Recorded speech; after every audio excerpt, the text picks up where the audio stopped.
Ven y descubre qué hacen los investigadores de la ULS y explora junto a nuestras conductoras Su Ugalde y Marcela Pastén lo último en ciencias y tecnologías. Sintoniza Ciencia, un espacio de conversación para compartir conocimientos que mejoran la vida.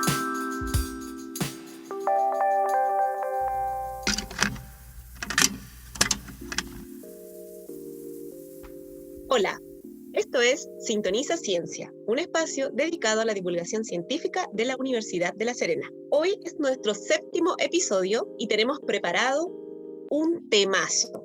Vamos a conversar sobre datos y tecnología. Y como siempre, Marcela Pastén, quien les habla, nos acompaña Su Ugalde, que nos va a contar más detalles de este interesante tema. ¿Cómo estás, Su? Hola, Marce, bien, ¿y tú? Les cuento más detalles. ¿Sabían que se está considerando al Big Data y al Data Science como el nuevo petróleo del siglo XXI? Imagínate. Llegan para quedarse, creo yo. Sí, así es que es mejor subirse a ese barco de la tecnología. Todo indica que los datos serán un requisito para el desarrollo de todas las instituciones y de la sociedad en general. Mira qué interesante, Su. Bueno, y de esto y mucho más vamos a conversar con dos personas interesantísimas. Uno es astrónomo e investigador, Marcelo Jaque, y el otro es ingeniero y director de la Oficina de Educación a Distancia de la universidad también, Humberto Farías. Ambos pertenecen, como ya los he comentado, a la universidad y han participado de varios proyectos y están asociados a esta tendencia. Así que los saludamos cariñosamente. Marcelo, Humberto, ¿cómo están? Hola chiquilla, bien por acá también, muchas gracias por invitarnos. Bien, gracias, Marce, Su, gracias por la invitación. Gracias a ustedes también por participar de nuestro podcast divulgativo. Y ojo que este es el 7º y es el último. ¡Wow! Sí. Oye, vamos al grano. Hay análisis que mencionan que el manejo de los datos es clave para el desarrollo exitoso de los profesionales, para la toma de decisiones y el éxito de varias organizaciones. Al respecto y en relación también al rol de las universidades, ¿cuál es el propósito, el objetivo del data science institucional? O sea, en definitiva, ¿para qué existe? ¿Cómo aporta? Cuéntenos un poquito más. Dale tú, Humberto, ¿tú partís o parto yo? Dispara usted o disparo yo. Ya, dado que me diste la palabra, yo parto. Bueno, también reiterar el agradecimiento de esta interesante iniciativa. Me voy a dar unos minutos para agradecerlo, por la primera vez que estoy en un podcast. Espero que salga bien. Y como dicen también, lo mejor para el último, nos tocó el último episodio. Ya entrando en la materia respecto a lo que es la iniciativa de Data Science institucional, bueno, yo creo que la mejor manera de explicarlo es que se enlaza con los lineamientos institucionales de responder a las problemáticas territoriales. En este caso, Data Science se vincula como iniciativa en el marco de poder contribuir al desarrollo integral de la región en una perspectiva de innovación tecnológica, de la incorporación de los últimos modelos tanto de machine learning, de inteligencia artificial para resolver problemáticas también, y también que es muy propio de lo que ha sido el crecimiento armónico de las instituciones, que Data Science contribuya a diversificar ya los ejes investigativos definidos por la institución, pero agregándole una nueva vuelta de carro que puede dar en otras investigaciones. Entonces yo creo que la iniciativa de Data Science tiene larga data, ya partió cuando estaba en ese tiempo decana de la Facultad de Ciencias, la señora Amelia, como directora de la Oficina de Investigación, y ahora sigo continuando con ya el director actual en pos de convertirlo en un foco emergente de la universidad en temas de investigación. Sí, yo agregaría que el propósito de Data Science, de ciencia de datos, justamente es resolver problemáticas que mejore la calidad de vida de las personas. Entonces, bajo ese propósito, estamos muy conectados con todo el territorio. Pero para lograr hacer ciencia de datos también es muy importante destacar que se necesita un trabajo transdisciplinar, en donde podamos ir conectando los conocimientos de distintas áreas para llevar esto adelante. Y bueno, considerando la información que ustedes nos comentan, quisiéramos más o menos clarificar algo súper básico, chiquillo, entender un poco cuál es la diferencia entre Big Data y Data Science. ¿Nos podrían explicar un poco cuál es la diferencia? Bueno, en realidad son cosas que, si bien pueden tener orígenes comunes en que ambas nacen de las ciencias de la computación como una expresión de lo que ha sido un avance en la línea histórica de esta. Por ejemplo, ya existe una palabra en inglés que se llama buzzword, que es como palabras de moda o lo que ya se convierte en por ejemplo, en cosas que terminan en productos comerciales. En el caso de Big Data ya es algo de esa manera porque ya salió de lo científico propiamente tal y está inserto ya en cosas como que yo puedo comprar en el caso de hardware, o también tiene que ver con los datos en sí y no la explotación de estos datos, por decirlo de alguna manera. Big Data igual tiene muchas definiciones, pero la que más nos gusta a nosotros es que si yo, por ejemplo, tenía un problema y tenía un modelo para resolver ese problema y tenía un hardware para resolver ese problema, si alguna de esas variables se ve afectada por un aumento de los datos, por la complejidad de los datos, por la velocidad de acceder a los datos, yo tengo un problema de Big Data. No significa que Big Data esté agotado solamente, por ejemplo, a terabytes de información o cosas similares. No, también tiene que ver como con el contexto del problema en el que yo me desarrollo, que es mucho más, en este caso, acotado a los temas más científicos. Y en el caso de Data Science como tal, tiene que ver con la vida de los datos desde su captura, con sensorificación, con temas de Internet de las cosas, con los procesos de transformación y adecuación de los datos, donde se dice que, por ejemplo, normalmente el 70% del tiempo que uno como científico de datos invierte en un problema está asociado solamente a ordenarlos, porque los datos están muy desordenados en general, no están adecuados a un problema. Y desde ahí ya la aplicación de técnicas o modelos estadísticos o modelos de machine learning para resolver algún problema y finalmente una visualización. Esa es como yo diría que una diferencia desde mi perspectiva. Sí, bueno, creo yo que mejor que el experto en que pueda explicar la diferencia como lo hizo Humberto. Oye, Humberto, ¿y te podías contar la anécdota esa de Chris Taylor en Estados Unidos? Que creo que eso ejemplifica súper bien esto de estar nombrando Big Data en todas partes, cuando realmente quizás no es Big Data y es más un tema de Data Science. Ah, claro, eso es bien entretenido, porque bueno, en la elección pasada de Estados Unidos, cuando el primer periodo de Obama, en realidad, es como Estados Unidos se elige por colegios electorales, se desarrolló un modelo para predecir los resultados de estos colegios electorales. Bueno, fue bien famoso y en realidad dio un impulso a Data Science porque fue bien preciso. Pero cuando se difundió en la prensa este modelo como había dado resultados, siempre fue en un contexto de decir como un modelo de Big Data, para decir que había sido logrado desde esa perspectiva. Pero cuando uno baja los datos y los pesa, por decirlo de alguna manera, eso equivalía como a la mitad de la capacidad de un disquete. Bueno, disquete, para los que ya tenemos cierta edad, sabemos que ahí se guardaban datos y no eran posavasos como hoy en día. Para los noventeros, dices tú. Claro, para los noventeros podemos hablar de los floppy disks, los disquetes y todo eso. Entonces, claro, como dice Marcelo ahí, efectivamente ese era un problema que fue resuelto muy bien con Data Science, pero no era un problema de Big Data, porque es que nunca ha sido un problema de Big Data. Y eso también ha pasado acá en Chile hace muy poco tiempo, una polémica súper amplia respecto a este informe también con la palabra Big Data, en la cual establecía ciertos perfiles o se buscó caracterizar a gente dentro del estallido social y usando la palabra Big Data, y no es lo mismo. Entonces, por eso yo creo que es un tema de confusión en términos de los conceptos. Perfecto. Entonces podríamos entender que la diferencia uno sería como la madre base y los otros son solo los datos que uno utiliza, como por llamarlo de otra forma, así un lenguaje más simple. ¿Sería como así? Claro, mira, yo lo separaría en que, por ejemplo, el tema de Big Data como tal ya es algo que es como una tecnología que yo puedo, por ejemplo, comprar en términos de ya sea velocidad, almacenamiento, cosas similares. Y el tema de Data Science es un enfoque disciplinar a la explotación de datos que no existía antes. Entonces ahora es como lo que se dice el cuarto paradigma de la ciencia guiada por los datos y no al revés, cosas similares. Yo lo enfocaría desde esa perspectiva. En astronomía, por ejemplo, el gran proyecto que viene ahora, el Vera Rubin, espera canalizar información de 15 terabytes por noche, lo que es muchísimo para la astronomía, y como decía Humberto, aquí hay un nuevo problema de Big Data y de análisis de esos datos. El problema aquí del Big Data es cómo analizar y cómo poder sacar la información necesaria de esos datos, y ahí entra el tema de ciencia de datos. Cómo vamos a traer lo que nosotros necesitamos como científicos a ese montón de datos que está dando vuelta. Cómo empezamos a recolectar información de todas partes para poder analizarla y tener la mejor información y resultados posibles.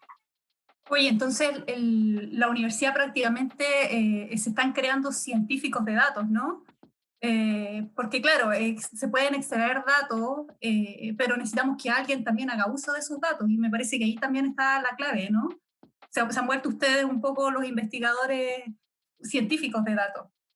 Ahora, respecto a a los modelos para predecir estadísticas, digamos, y respecto a los científicos también, lo llevamos a la sociedad, y la sociedad, la verdad es que cada vez requiere más capital humano avanzado, como se dice, ¿no? Y las ciudades inteligentes también necesitan grandes cantidades de datos para mantenerse vivas, para existir y también mejorar la vida de las personas. Entonces, el data science o los científicos de datos y el big data también, ¿abre un nuevo campo laboral para formar futuros profesionales en la URSS? O sea, yo lo creo totalmente. Y por ejemplo, mira, hay que entender de que a mí me gusta ejemplificarlo de esta manera. Antes en la ciencia de la computación existía una rama que era muy fuerte, que era todo lo que tenía que ver con redes y conectividad. Pero eso creció tanto que terminó siendo una carrera o un tema por sí mismo. Ahora ya estudia esa especialidad.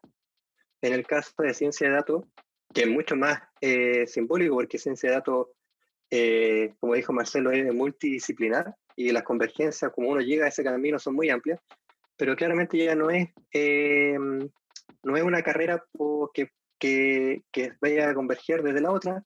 Sí, el trabajo, pero los profesionales que le dan soporte o que proveen servicios a los científicos que lideran los proyectos, es una beta abierta. Ahora, ¿será una carrera de pregrado?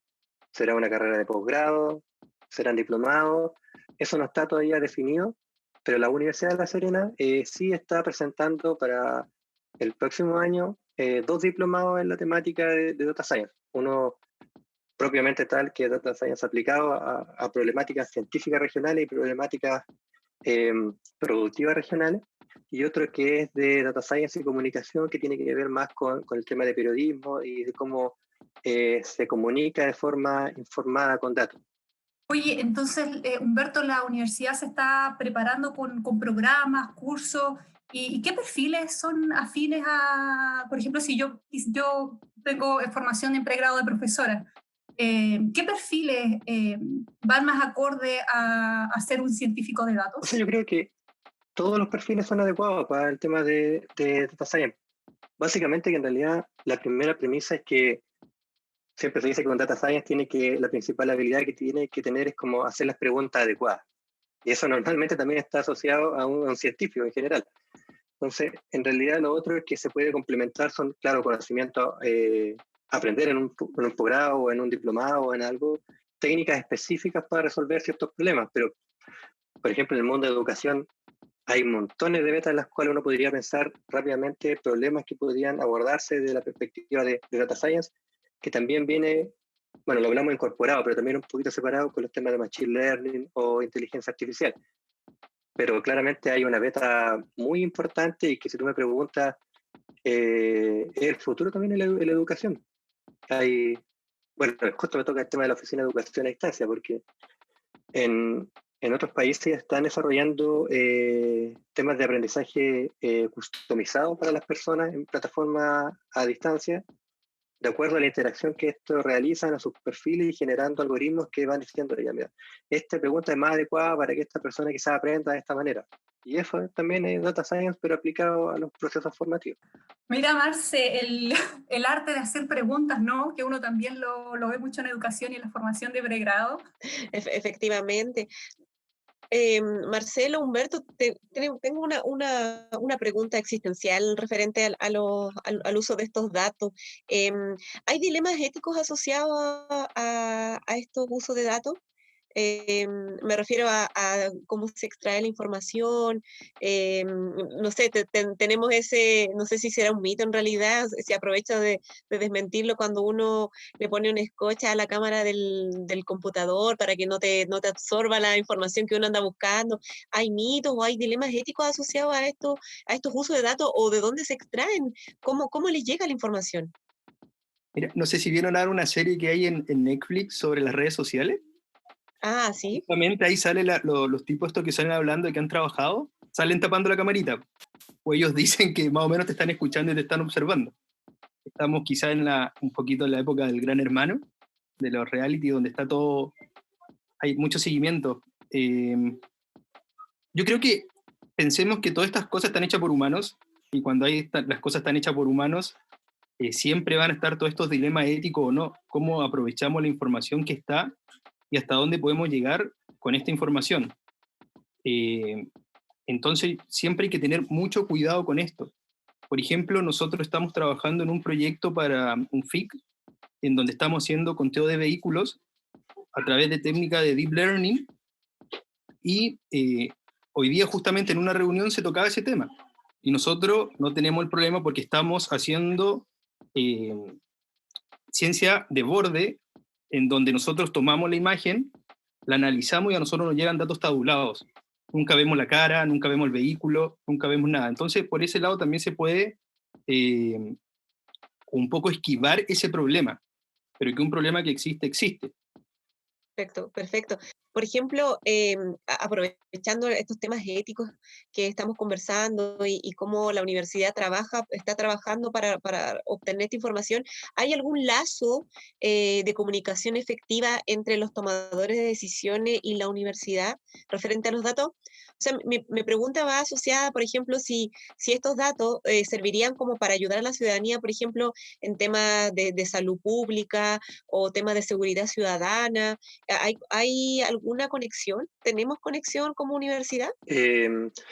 O sea, como dijo Marcelo, nosotros tenemos como grupo de Data Science 2 proyectos FIC en este momento en ejecución, que son los proyectos FIC, son entregados por el gobierno regional, que financia iniciativas que buscan esto, resolver o ampliar, por ejemplo, la matriz productiva o aportar al desarrollo territorial o cosas similares. Y estos proyectos tienen que ver directamente con eso, con generar información para apuntar quizá a una región guiada por datos. En este caso hay uno con el registro civil y hay otro que tiene que ver con el tema del flujo vehicular y tratar de apuntar a la descongestión y generar las bases para otro tipo de modelo. Ahora, lo que tú comentabas respecto a los temas éticos y de información o privacidad es un tema que da para un capítulo completo y que es un tema que tú lo estás adelantando, lo que quizás va a venir una discusión en Chile en un año más o 2 años más.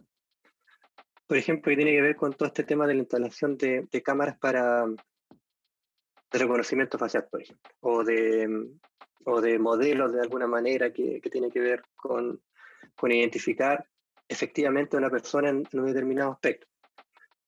Por ejemplo, en Chile se están instalando muchas cámaras y ahora hay un impulso hacia eso. Pero vemos, por ejemplo, como en Estados Unidos, hay lugares que se están sacando las cámaras o que ya no se está dando ese acceso. Por ejemplo, San Francisco ya no ofrece eso. Amazon le prohibió o le quitó el soporte a la policía por 1 año por todo lo que pasó respecto con los motores de reconocimiento facial. Hay un tema también de que en los modelos, Marcelo dijo una cosa súper importante. Todo esto que hablamos es inteligencia artificial, data science, todo es desarrollado por personas, ¿no es cierto?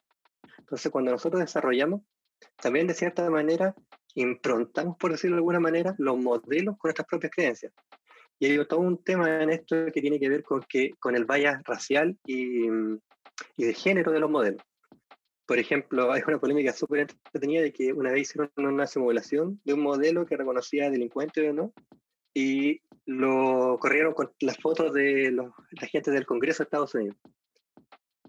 un número significativo salió como potencialmente delincuente, y ese potencialmente delincuente claramente tenía un sesgo racial porque eran personas o latinas o eran personas afroamericanas. Eso quiere decir que los modelos, porque los modelos no piensan, sino que los modelos fueron improntados con creencias de las personas que lo desarrollaron. Y ese modelo funcionaría de forma automática con una cámara tomando decisiones. Entonces, eso es algo que está ahí y que es una discusión que se está abriendo recién. Bueno, hace poco salió una noticia también con Twitter. No sé si conocen a estos personajes de Los Simpsons, a Lenny y Carl, que hay uno negrito y otro... Bueno, también había un sesgo. Cuando los colocaban a través del reconocimiento en Twitter, había un sesgo racial. Lo comprobaron con ellos. Sí. Oye, y a propósito de lo que dicen ustedes, disculpa Marce, sobre que las personas, la verdad, trabajan en el Big Data, Data Science y hacen uso de los datos, ¿no? Son todos humanos, seres humanos los que están detrás de todo esto. Se ha hablado mucho sobre añadir la inteligencia artificial para el funcionamiento efectivo del Big Data, del Data Science, de científicos de datos. ¿Qué saben de eso? ¿Que en realidad va adelantado? Quizás hay más de lo que uno sabe, pero se está relacionando mucho estos dos grandes conceptos, que ustedes muy bien hacían la diferencia hace algunos minutos, con la inteligencia artificial. Y ahí también creo efecto dominó, ¿no? Porque también hablamos de cuestiones éticas que hay detrás. Pero, ¿qué nos pueden contar un poquito de eso? O sea, por ejemplo, hay que en ese contexto, por ejemplo, está inteligencia artificial como el gran paraguas. Dentro de inteligencia artificial está Machine Learning.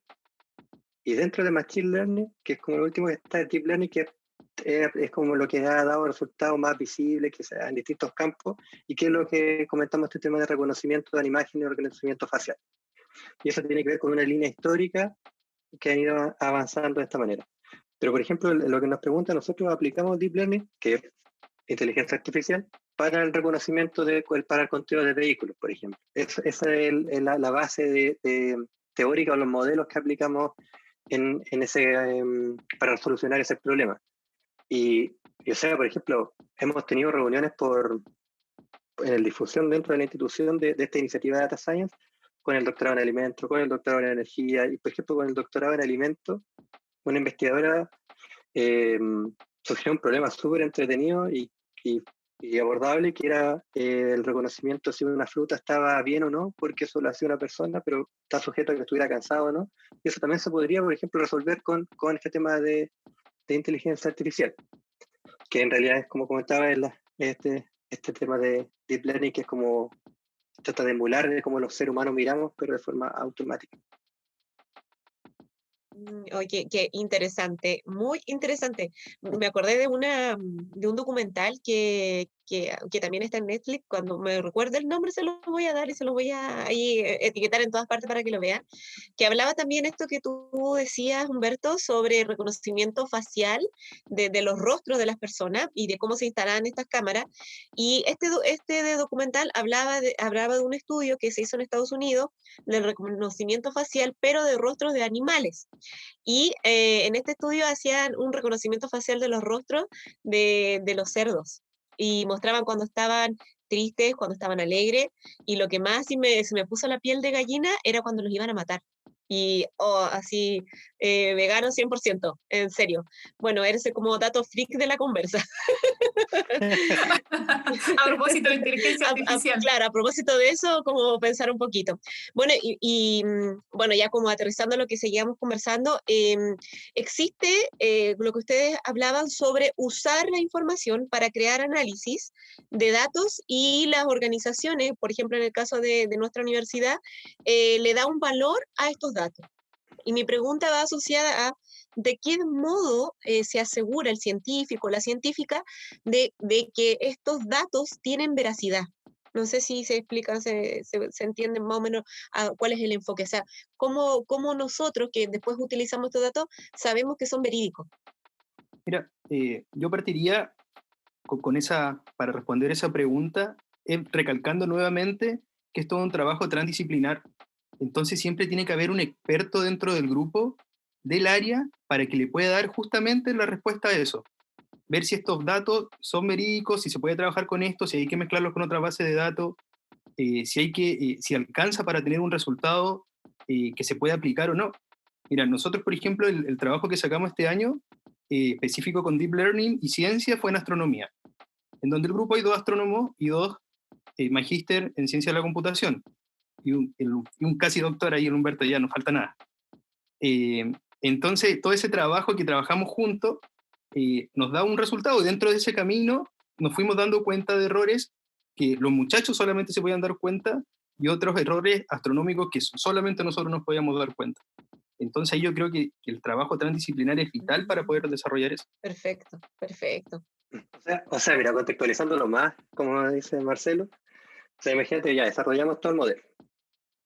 Después, en mi caso, hice las pruebas desde la perspectiva de la ciencia de la computación y la estadística, y todo estaba bien, pero no funcionaba.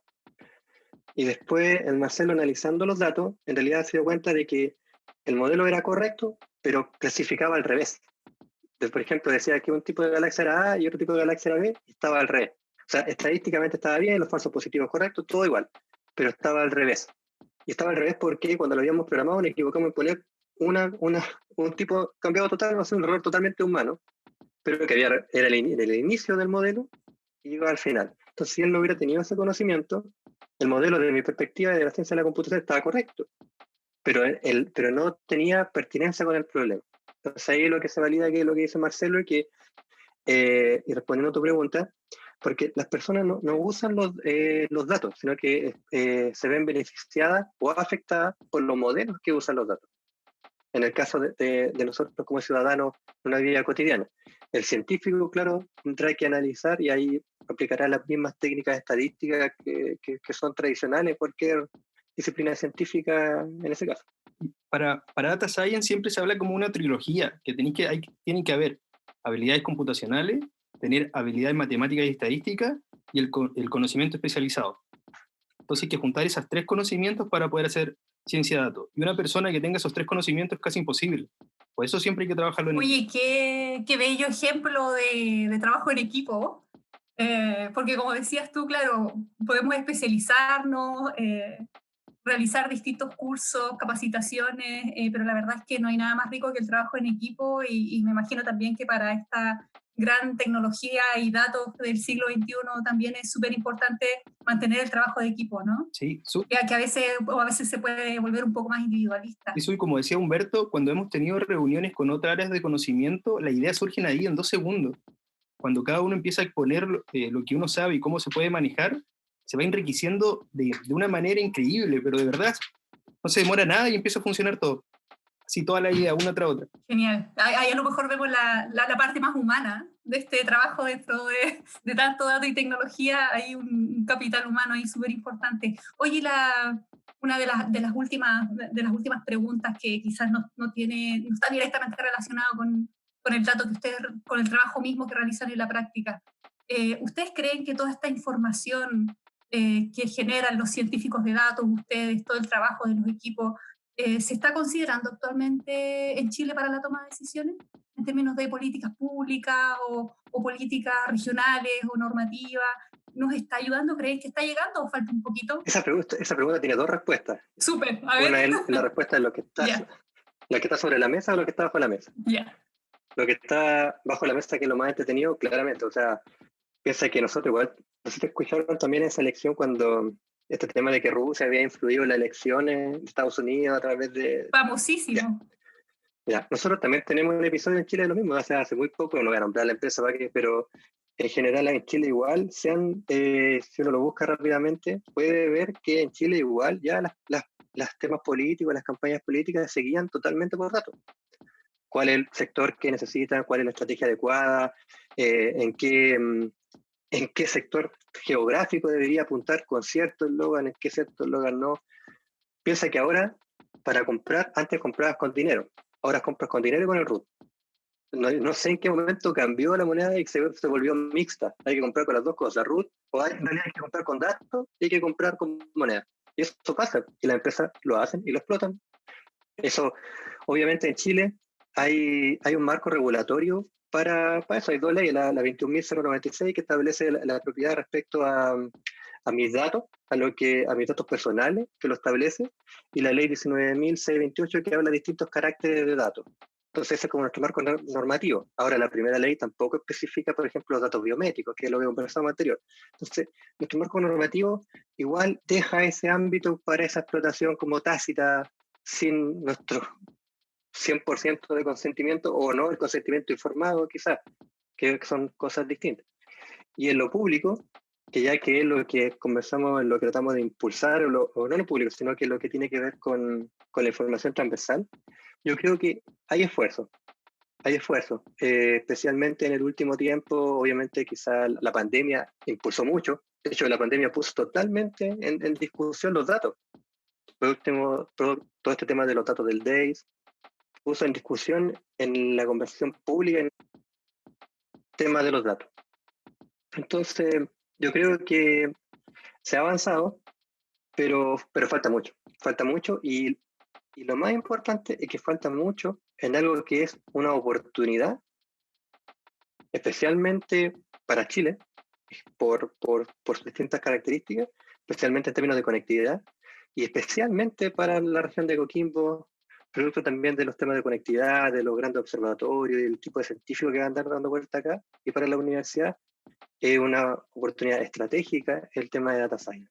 Mira, justamente en ese contexto, creo que no está de más mencionar que Corfo mandó a hacer un estudio acá en la región, bueno, a nivel nacional, con enfoque en la región, bajo el programa de formación, competitividad, diagnóstico de la situación actual de formación de capital humano en data science en el campo de la astroinformática. Es un informe muy largo, de más de 300 hojas, pero lo que concluye es que la Universidad de La Serena tiene que ser el actor más relevante dentro de esto a nivel regional. Bueno, regional y zonal, que tenemos un rol súper importante. Tenemos que hacernos cargo de esto y llevarlo adelante. Y justamente esa es la bandera que nosotros estamos llevando y estamos impulsando. Tremendo tema que conversamos el día de hoy. De verdad, Marcelo, Humberto, con ganas de seguir, pero bueno, podemos tener otros programas más hablando de cada tema en específico. Les damos las gracias por contarnos tanta información en tan poco tiempo sobre esta gran herramienta, sobre estas grandes herramientas que son las Big Data y Data Science, que actualmente está utilizando la universidad. Y bueno, darles las gracias por este tremendo aporte. Después, tras bambalinas, les tengo muchas preguntas más que no van al contexto, así que pero van relacionadas con lo mismo. Oye, pero yo creo que sí, que hay muchas preguntas, y quizás tu backstage podamos editarlo después y publicarlo en un segundo episodio de la conversación con Humberto y Marcelo, porque sí, chiquillos, muchísimas gracias. Extraordinario lo que están haciendo, la forma tan clara en que nos explican a nosotras y a nuestros auditores también, estas herramientas, estos recursos que vemos mucho en las noticias, se habla mucho de eso, pero nos falta igual profundizar un poquito más sobre estos conceptos y cómo funcionan también en nuestra vida diaria, ¿no? Que muchas veces quizás no nos damos cuenta que la inteligencia artificial, el Big Data y el Data Science son parte de nuestro día a día, pero nos falta igual conocer un poquito más, así que chiquillos, muchísimas gracias. Bueno, y aprovechando de contarles que este es nuestro último episodio de la primera temporada de Sintoniza Ciencia. Este es un programa que es una semilla que hemos regado y ha florecido constantemente durante 7 episodios. Pero esperamos seguir contando con ustedes, compartiendo innovaciones, proyectos, conocimientos generados aquí en la ULS. En esta ocasión lo hacemos a través de sus oídos para todos nuestros auditores, así es que manténgase conectado con nosotros. Un abrazo a todos, chiquillos. Muchas gracias, Humberto. Muchas gracias, Marcelo, por su simpatía, su participación. Muchas gracias. Muchas gracias. Gracias a ustedes por la invitación. Y verdad, como ustedes decían, se hizo cortito, así que esperamos estar invitados para la segunda versión de Sintoniza Ciencia. Se viene la... Sí. ¿Alguna otra palabra de despedida? ¿Algún consejo? Pónganle la cinta scotch ahí en la cámara. O sea, yo el único consejo que doy siempre, ¿no?, en este ámbito, es que hay que empoderarse de los derechos, y también existe el derecho a la privacidad. Los datos son míos y no tengo por qué regalarlos porque sí. Y también en lo demás, Agradecer también. O sea, de verdad me pareció muy, muy entretenido este formato y como dice Marcelo, estamos disponibles para si le interesa profundizar en algún tema y buscar estas maneras nuevas de transmitir el conocimiento de la universidad para las personas en un formato más entretenido, más lúdico. Bueno, nosotros nos despedimos ahora sí de nuestros auditores y auditoras y les recordamos a todos y a todas que nos deben seguir a nuestras redes sociales @bipulseoficial, o si quieren recordar alguno de todos nuestros capítulos o revivir alguno de estos y recibir más información de nuestros investigadores, escríbanos a divulgación@userena.cl. Nos despedimos, que estén muy bien y nos vemos en unos próximos meses más con Sintoniza Ciencia. Chao, chao. Chao, chao. Chao.